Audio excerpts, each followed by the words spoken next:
Vai ter que se cortar na carne. A Europa inteira já fez essas reformas políticas. Houve protestos, sim. Houve carros queimados. Mas se você não tiver coragem, o país vai quebrar daqui a 8 anos. Vai ser muito pior.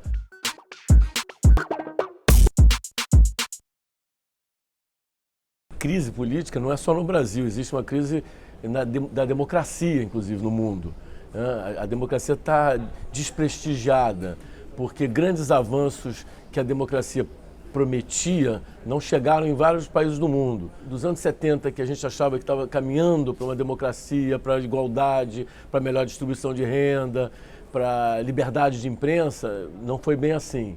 E no Brasil também. Então nós estamos num momento complicado, difícil. Na hora que você começa a prender gente e você começa a dizer que isso é errado e vai preso, e vai preso qualquer um, nós somos todos iguais, a população começa a mudar de perspectiva de ver a corrupção, que muitas vezes era tolerada. Eu não era a favor do impeachment da presidente Dilma, eu era a favor da lei. Se a lei dizia que era permitido fazer isso, que fosse. O processo correu legalmente, então não pode dizer que foi um golpe, temos leis.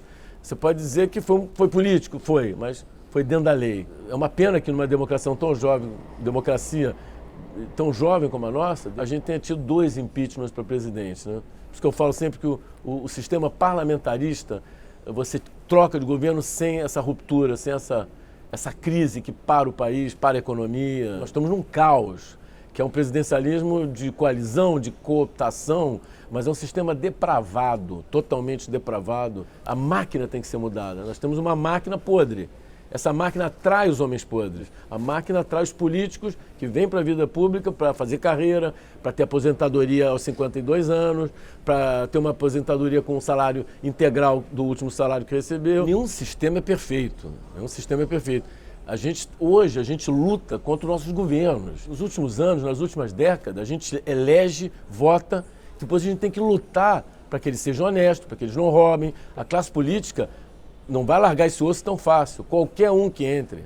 O próprio PT, que era o símbolo da ética, símbolo da honestidade, se juntou a Sarney, se juntou a Paulo Maluf. Fizeram coisas boas? Fizeram, mas o fato de fazer coisas boas num governo é obrigação do governante. E quando o PT era um símbolo de renovação, de ética, de respeito, na época do Collor, nessa época que eu acreditei que o PT poderia mudar alguma coisa.